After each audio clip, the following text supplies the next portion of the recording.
So hi, everyone. My name is Angela Lee, and I'm the Director of Love is Respect. We want to welcome everyone to our webinar. On behalf of Love is Respect, I'd like to thank FIPSA for making this webinar possible. Today, we are here to have just a candid conversation with three of our amazing Youth Council members, Triana, Lily, and Megan. I really appreciate you being here today with us, all of you all. So as some of you are aware, but for those who don't know, Love is Respect is a project of the National Domestic Violence Hotline. It was established in 2007, and our goal continues to be to disrupt, prevent unhealthy relationships and intimate partner violence among teens and young adults. Now, we pride ourselves in being inclusive and equitable because we know the value of diversity. Young people should know. Not only should young people know, they should trust, they should believe that regardless of age, race, gender, sexual identity, deaf or hearing impaired, all people with marginalized identities, that they are valued, that they are supported in a way that feels safe, empowering, and validating. So this month and beyond, we're calling out. We want educators, we want parents, older siblings, family members, community leaders, and our young people to all join together, to work together to creatively promote messages about being, about dating violence prevention. As you're aware, every February is Teen Dating Violence Awareness Month, right? And this year, Love is Respect's theme is Know Your Worth. Now, there's two things I want to add about that theme. First, it was chosen by college students from across the country. And secondly, it's grounded in the belief that everyone deserves to be in a healthy relationship. So again, today we will be talking directly to our youth. One of the things that Love is Respect values and understands is, in order to make sure that our services are specific to our young people's needs, we need to involve them in the conversation. We need to ask them what they need. And that's why I'm so excited to have Lily and Triana and Megan joining us. So let's start. And I'll start with you, Lily. Let's start with our Teen DVAM. And when I say Teen DVAM audience, I mean, that's just an acronym for Teen Dating Violence Awareness Month. So you may hear me say that throughout the webinar. I'd love to hear from you, Lily. So when you think about Know Your Worth, what comes to mind when you hear Know Your Worth?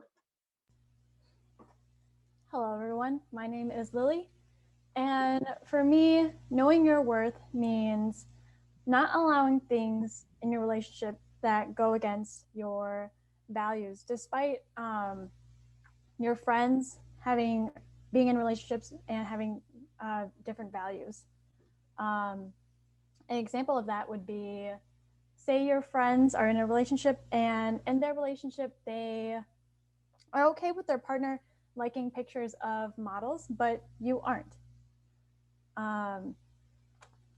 It is totally valid for you to tell your partner that you're not comfortable with that, and they should respect that. And if they don't, then that is not the relationship for you.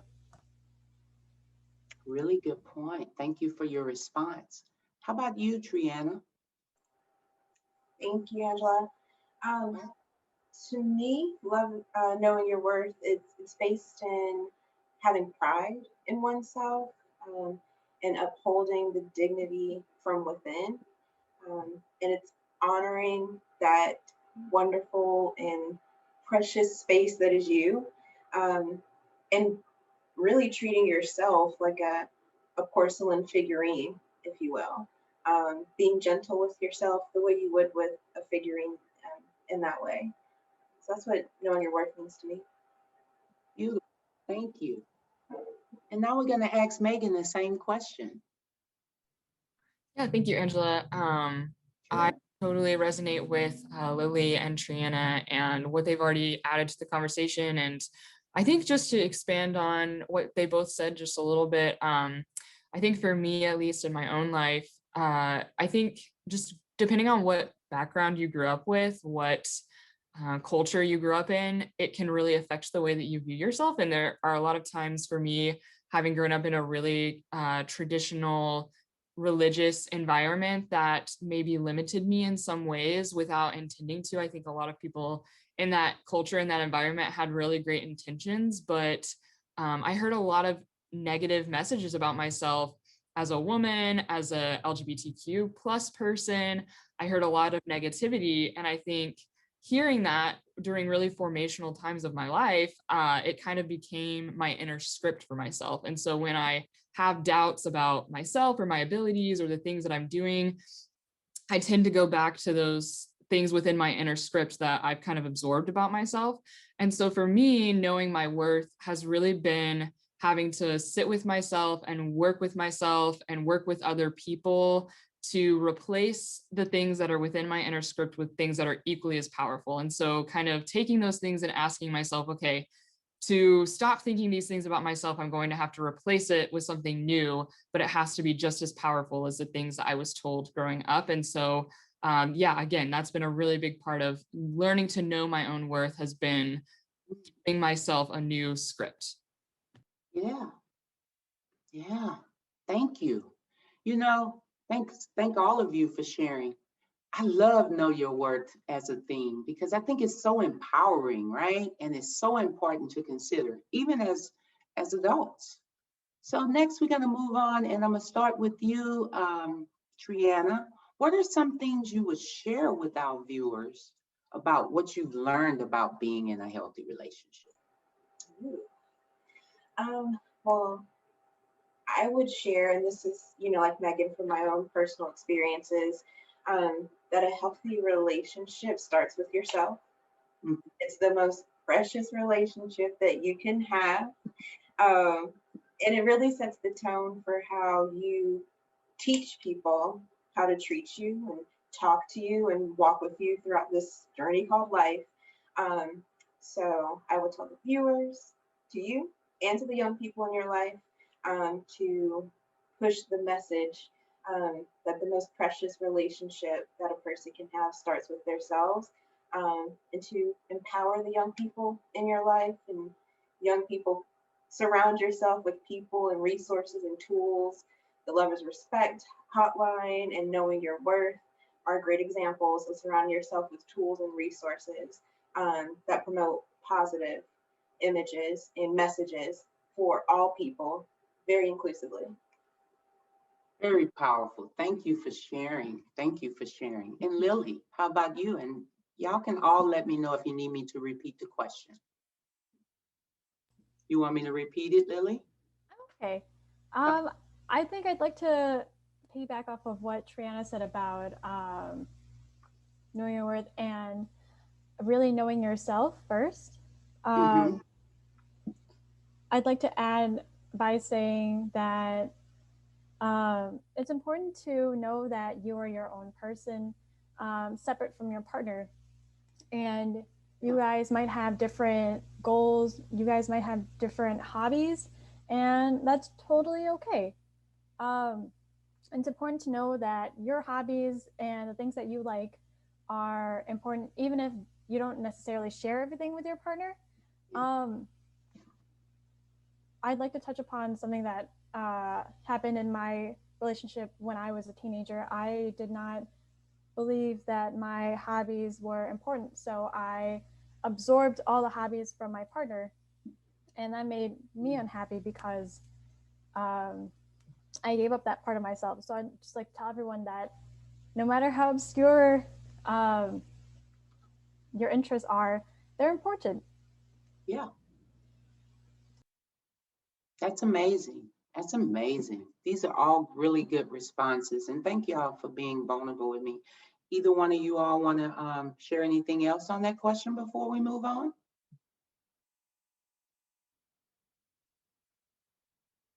Okay, so now, When you think about support, when our young people think about support, right? What does that really look like? I know that older adults, I know that parents, I know that educators, mentors, coaches are all wanting to help, but sometimes are not sure how to help or what's needed. So I want to take this opportunity for you all to share with our viewers what feels most supportive to you when you're needing help around a question about relationships. How can the adults around you help you? And whoever wants to jump in, just go ahead. Yeah, I can go ahead and jump in. I think that a lot of times, and I think that this is normal, and I know that I am guilty of it myself, but I think that there's a lot of times a really big disconnect between different generations and understanding one another. And Mhm. I think that the biggest thing would be, when somebody is talking to you about their lived experience, at least in what I've seen over social media recently and just having conversations with people, a lot of times as younger people are finding new ways to identify themselves, new language to use when they're describing themselves to other people. A lot of times people in older generations might think, this is all new and it might just be a phase. And these are all things that are just coming up to the surface now. But in reality, language like this maybe just hasn't been pinpointed by people before. So it doesn't mean that older people have not experienced those same feelings. It just means that maybe they didn't have the language to put to those things. And so not only does it invalidate younger people's experience, but it could also invalidate people's experience from all ages. So I think just really respecting people's lived experience and finding a way to come together and listen to one another is really important when we're talking about cross-generational communication. Wow, that is so important. Thank you for sharing that. That is really important. And the piece about, maybe older generation or older adults, we're just going to use older adults, okay, Megan? Or didn't have the opportunity, because I know that's some of my story, right? We didn't have the opportunity or we didn't have the language, like you said. So that's a really good, important point to bring out. Who wants to go next? I can go. Okay. So, Angela, can you repeat the question? Yes, I will. So, what feels most supportive to you, right, when you're needing help around a question about a relationship? How can adults in your life, the adults in your life and around you, help you? Yeah. Everything Megan said, plus, uh, uh, honestly, it's just kind of simple, but listening non-judgmentally and just kind of going back to what Megan said, I think for older adults, it might be challenging, or for anyone, it might be challenging to set aside your own personal thoughts, beliefs, and your biases to just listen to whatever I, or the young person in your life, might be wanting to just vent about. And I think that's another thing, that everything is not necessarily someone coming to you for advice. Sometimes people just need a listening ear. And I think, that's a way to empower, at least I know myself, and I'm sure there's another young person out there in the world. That's a great tool, is to just ask, are you looking for advice? Or do you just need a listening ear? And then lending that person that listening, actively listening, non-judgmental ear. That's a really good response. Thank you. I'm sure adults are really embracing y'all answers. Lily? Yes, I'd love to add on. I think that it's important to trust teens that they know what their values are. And it's important to not minimize their ideas just because they're young. Um, they're human and they know what their boundaries are. They know what they stand for, and it doesn't matter what their age is. I think it's very important to, like Megan and Triana said, to listen, and not just listen for in order to say, for adults to say what they would like, because teens, let's see, how do I write this?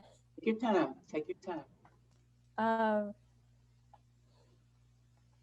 Trust that they can make their own decisions. Yeah. I think I'll leave it at that. If I had a train of thought, but I'll add on once it comes back. Okay, that's fine. Anyone else want to add on to that question? I think if I could just add one more thing, Sure. totally agree with what Triana and Lily were saying about listening. And I think a lot of times we have it in our heads that when somebody's telling us something really personal about themselves, we need to respond immediately. And that's responding immediately is like the most empathetic thing to do, and really listening and really taking in what people are saying and responding with, I'm so glad you told me that. Thank you for telling me that. I'm going to need some time to process what you said, but I'm really glad you felt like you could come to me, is so much better than thinking of something off the cuff and just sitting and like not really listening to them and taking in what they're saying just so you can respond immediately. So really taking that time and at least letting them know that you're grateful that they shared, but not necessarily having to have an immediate reaction to that. Absolutely. Absolutely.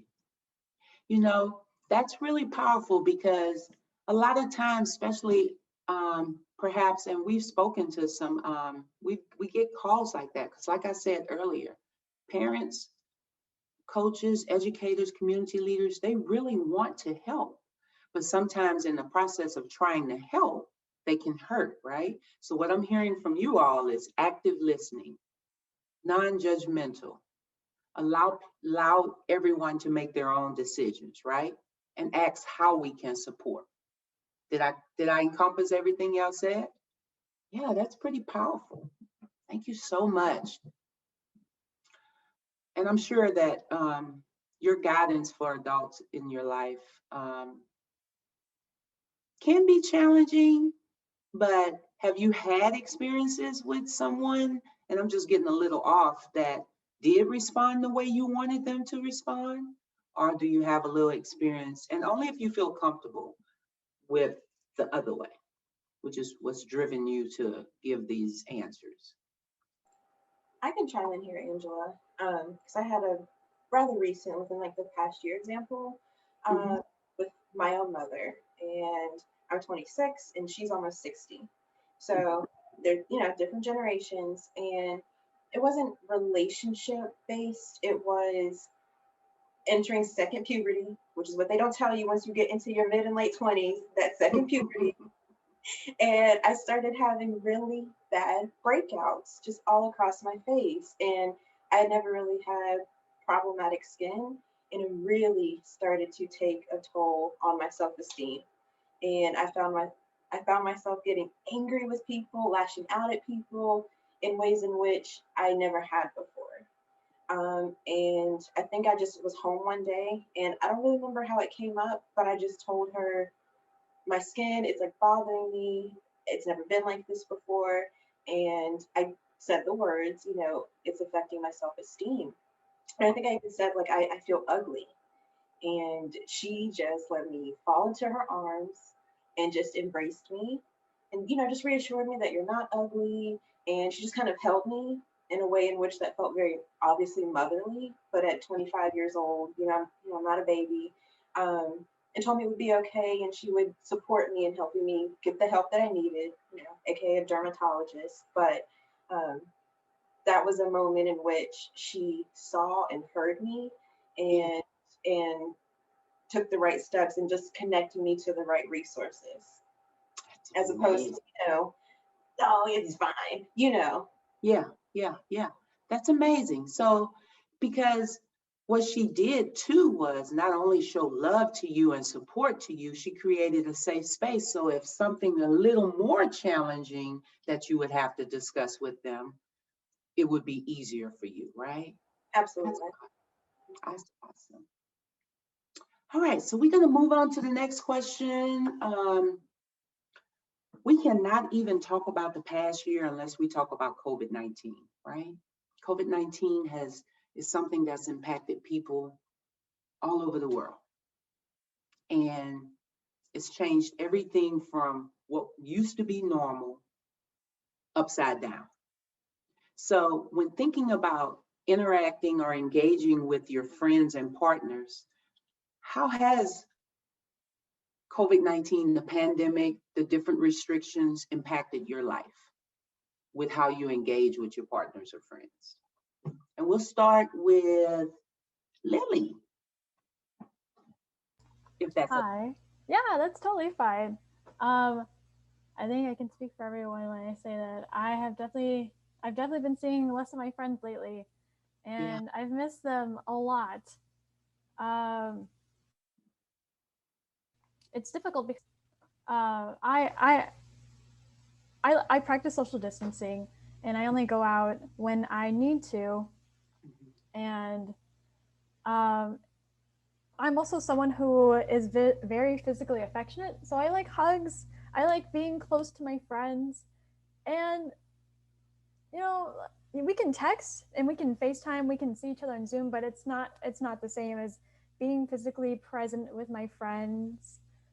It's not the same as giving them a warm hug after seeing them for a long time. And it's kind of sad. I mean, it's all right, but I prefer seeing them. Yeah. And I want to give a follow-up question. And Lily, how do you think, that's impacted your intimate relationships or your personal relationships, as far as dating?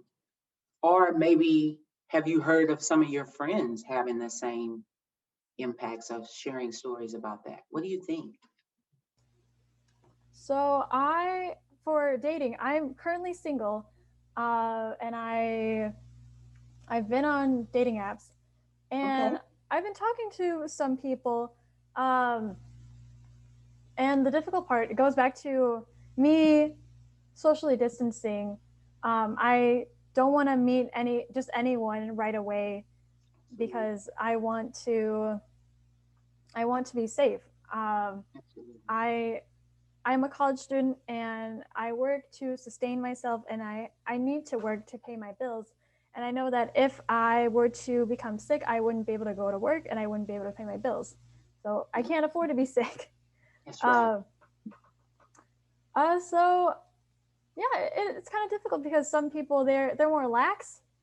And I know that if someone I'm talking to has gone to a party, I know like everyone is allowed to do their own thing, but if someone chooses to go to a party, I'm going to choose to not see them in person because I don't want to contract COVID by accident. Absolutely. Absolutely. And it goes back to knowing your worth, and it goes back to making your own choices that work for you. Okay, I want to propose that same question. Thank you, Lily. Thank you for being vulnerable and answering that for me. Who wants to go next? I can hop on and just say, for me, it might be a little bit different because I moved in the middle of the pandemic. So not only am I, adjusting to pandemic life, but also adjusting to being away from close family and friends and my partner back home. And so I think that for me, a lot of it has been, before the pandemic, things like FaceTiming a friend that lived out of state. Like maybe I met somebody in college and we went our separate ways and we would FaceTime, and it was really fun. And it was something that I looked forward to, and maybe getting on social media. Those were things that I looked forward to that were a bit of a break for me. But now it's just like, I really dread those things, to be honest, in a lot of ways. And I've had to work really hard to know myself and know my worth in the moment, knowing, if I've been on Zoom all day at work or whatever the case may be, maybe I don't want to FaceTime my friends at night. Maybe we can just talk on the phone and that's enough. And I can put my phone across the room and we can talk, and I don't look at my screen anymore. But it's also wanting to show up for them fully and show up for my partner fully when we're having those conversations. So I'm definitely still working on it, but getting better at setting those boundaries and knowing when to cut off the face-to-face conversation over the screen and just be present for people in other ways, I think is really important. Awesome. So what I'm hearing from not only you, but Lily as well is boundaries, right? Setting boundaries, even in this tough time. And we have to get creative on what that looks like, but paying attention to yourself and knowing what you need. That's amazing. Triana, you want me to repeat the question? How has it impacted your life and how you engage with your friends or intimate partners? Right. Um, well, COVID-19 has definitely helped me appreciate the relationships in my life, with people. And I just want to hold this space for people who are sick or people who have lost loved ones over the past year. So to still have, the loved ones in my life, it's made me really appreciate those relationships and definitely savor every moment, just a little more. Yeah. It's also shown me, to be honest, which relationships in my life were born out of destiny or fate, and which relationships were relationships of convenience. When you could just get together and let's do this, let's go here, and then when everything slows down, which relationships, in a weird way, are kind of standing the test of time. Um, and obviously COVID has pushed everyone to get creative, hence this webinar today. It's pushed everyone to get a little creative, with how they do interactions with the people in their life. And that's no different for me. So to bounce back to something Lily mentioned, as far as like intimate personal relationships, I hopped on some dating apps. I think Bumble was a good one for me. And I actually met someone, and we did the whole texting and FaceTiming thing. Yeah. And then we both got tested, and we actually met up, and that seems to have been so far a successful relationship. But I never would have started on a dating app had it not been for COVID.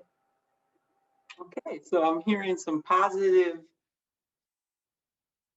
through all this, right? That's awesome. And again, just to piggyback off what everyone said, I still hear boundaries. I still hear boundaries, right? So that's amazing.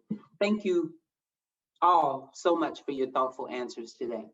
And I'm so happy to be able to hold this space with y'all. I don't know if y'all know that. I want to hear from young people. We want to hear from young people, and y'all are providing us a valuable space and gift to be able to talk with us candidly. So, last but not least, here's our final question. And I want y'all to really take time to think about this. What do you think would be important for your peers to know about relationship abuse? If you were speaking to a peer or a friend, and take time, I mean, we're on time, so what do you think would be important for your peers to know about relationship abuse? Y'all want me to call names? Lily? Go Hi, I ahead. can go. I think it's very important to listen to yourself. Sometimes, like when you're in a relationship, if you have a voice in the back of your head that's saying, "Hey, I'm not comfortable with this," or "I think there's something wrong about this," you should listen to that voice, and you should, like, if you're uncomfortable with that voice, you should explore why a behavior coming from your partner is uncomfortable to you. Yeah. That's definitely a sign that something is up, something is not okay, and something is not aligning with your values. Yeah. And what would you suggest what would you offer them as more suggestions? Like, because obviously they feel real comfortable with sharing with you, so you're a safe person. So what do you think, like, because I know it can definitely bring on some feelings depending on the level of abuse or unhealthiness that they're experiencing. So how do you think that would move forward in what you would tell them to do next? For me, if I know that one of my friends came to me because they know I'm a safe space, I know that ultimately I can't choose my friends' decisions for them. They are the person they're the person in the relationship. So if they're in a relationship and it's unhealthy, obviously I would want them to leave, but I can't do that for them. So I would just tell them, hey, you deserve the best treatment. You deserve a partner that loves you, someone who is kind to you. And I would keep on saying that to them. Yeah. Yeah. I know if I was going through it, I would love just the way your soothing voice, the words that you shared. I would love to hear that type of support. That was amazing. Okay, so we're going to move on. How about you, Megan? Yeah, I think that for me, again, just kind of growing up in the culture and the situation that I did, a lot of times there was this attitude of victim blaming within the community, and I think that can be Yeah. hard for people who are finding community in certain places, Yeah. if they're constantly being blamed for their situation. So I would just want people who are maybe a little bit younger to know that nothing that they've ever done or ever could do would make an excuse for somebody mistreating them or taking advantage of them. You never deserve to be treated like that, no matter what has happened in your past. It doesn't matter. You don't deserve to be treated like that. And I would also want them to know that you're going to find your people. Like if you leave this relationship, if you come out on the other side of it, if you need to get out of that situation, you will find your people. And so I think, it's important for people who may be in that situation to still keep sharing. Because I think that a lot of times people are like, my friends are probably so tired of hearing about this relationship, but keep finding your people, keep finding your allies, keep finding the people that are supporting you and encouraging you to grow, and kind of like Lily said, giving you space and giving you options and empowering you, because you're going to need them. Even if your relationship is healthy, you still need people like that, but find your people and know that they will be there for you whenever you're ready to leave. That's really good. That's really powerful. So I'm hearing support. Yeah, find your people, right? That's amazing. And you brought up a point, like statistically speaking, like people who are involved in a abusive relationship, they can leave and go back 7 to 9 times, right? And a lot of times some people are feeling so ashamed, so scared. Maybe their families have given up on them, or their friends have given up on them, right? That they just feel lost. They just feel like, well, I just got to stay, right? And that can look so different in all types of relationships. That can look different in an LGBTQ relationship. Who's smaller in this relationship, right? That can look different in maybe someone who decided to stay home and just raise kids, and they don't have the financial means to move forward. That definitely looks different in COVID-19 and where we're at in this time of our lives, because isolation is one of the strongest tactics that's used by abusers and power and control. So really good points. How about you, Triana?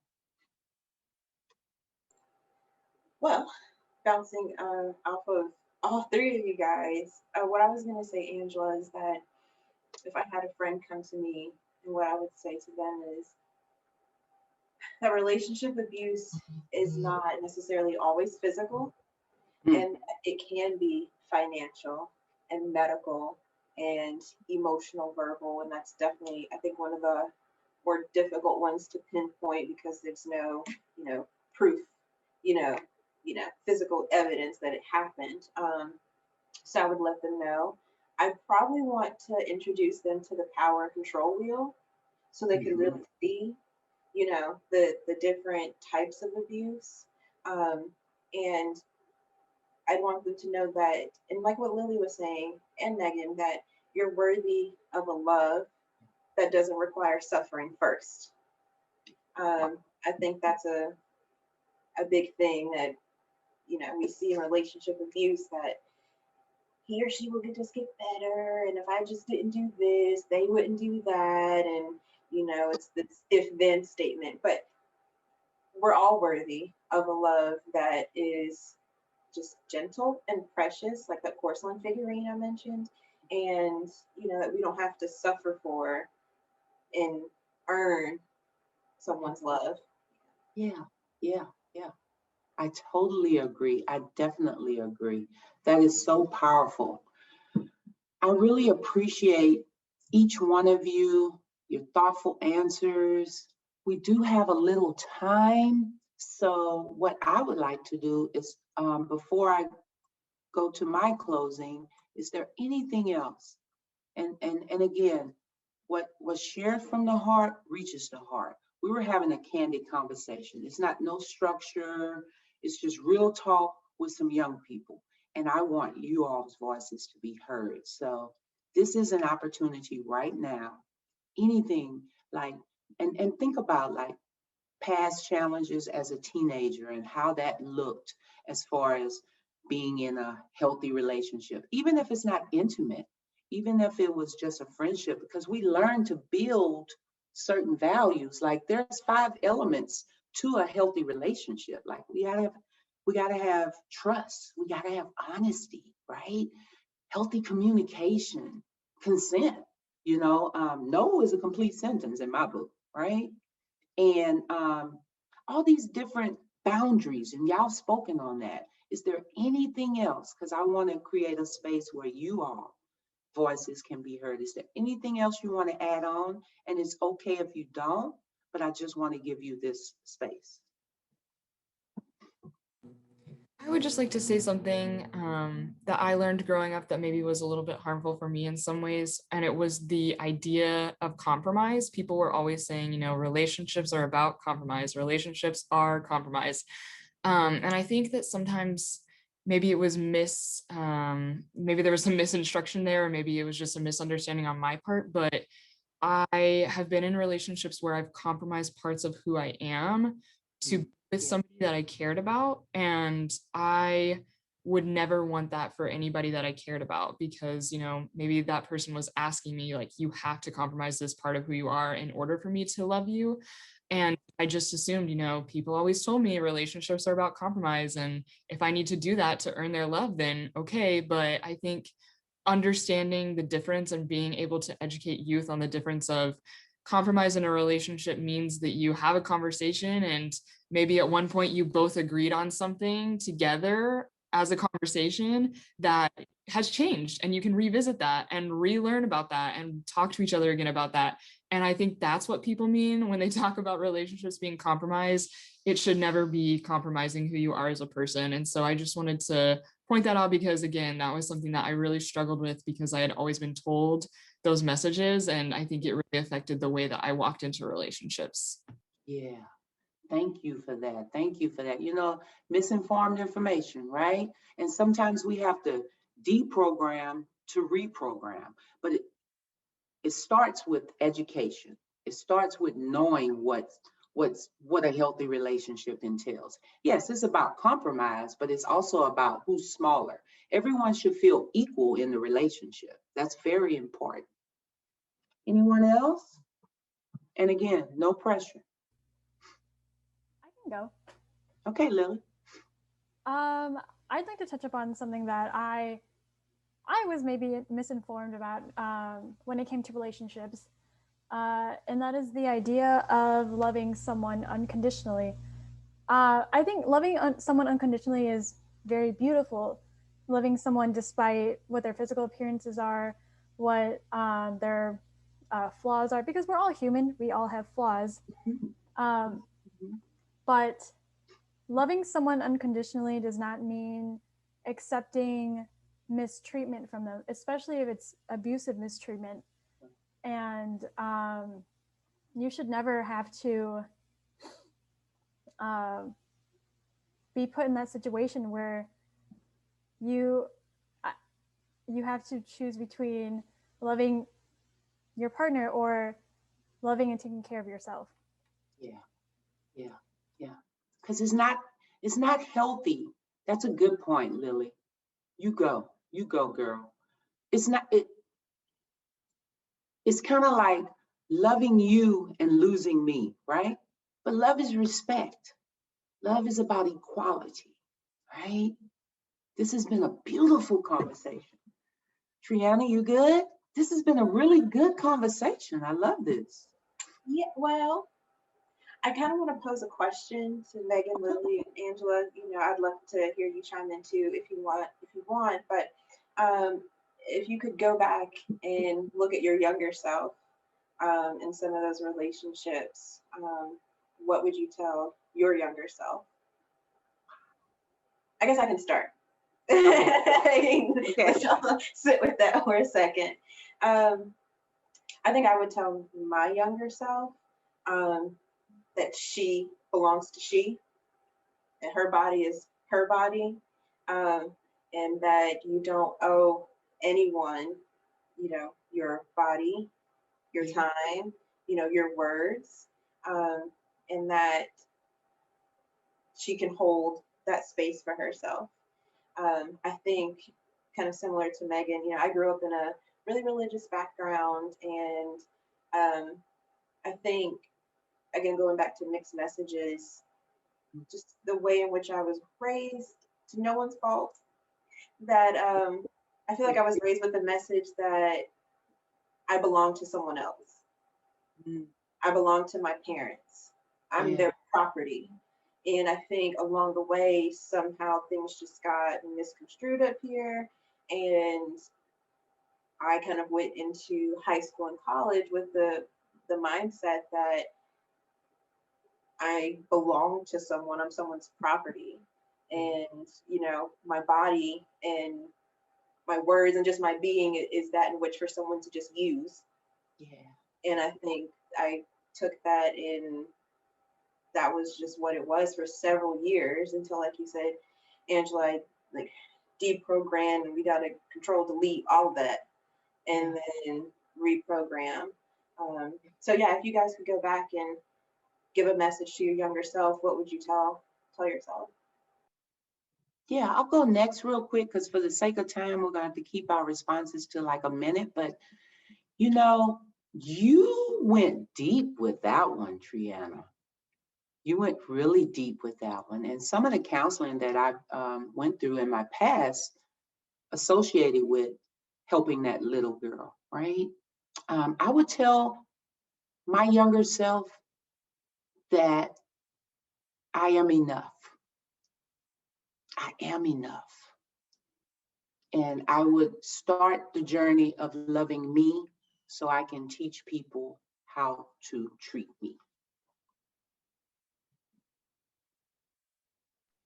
Absolutely. Lily? Hi.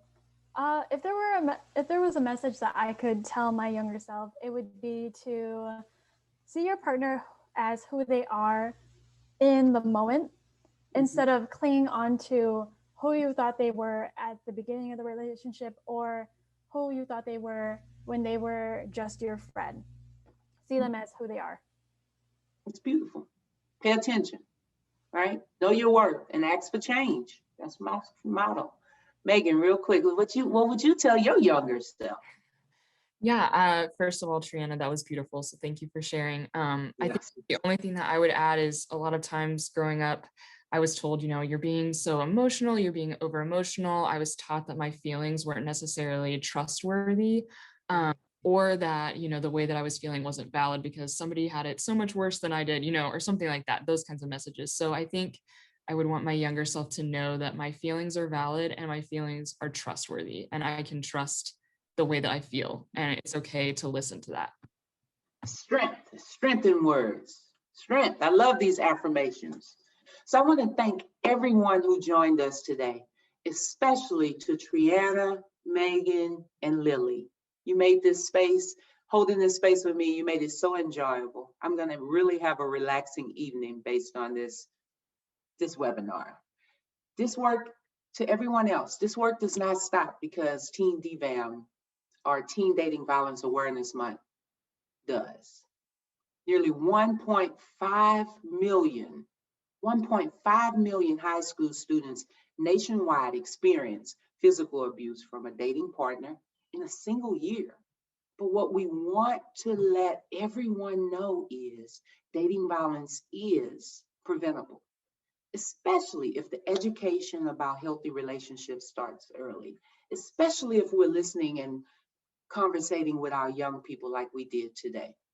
If you or someone you know is experiencing dating abuse, or just have questions about if they're in a healthy relationship, please reach out to loveisrespect.org to learn more. You can connect with an advocate. We're totally confidential, 24/7, by chat, text, or phone, right? And remember, everyone, and I got to say this before we end this, everyone, regardless of age, regardless of race, regardless of sexual or gender identity, regardless of deaf and hearing impaired, regardless, even all the people with marginalized identities are deserving of a healthy relationship. And we have to have the resources, the education to support anyone in order for them to know their worth. So I thank you again, and everyone have a great evening. Thank you, y'all.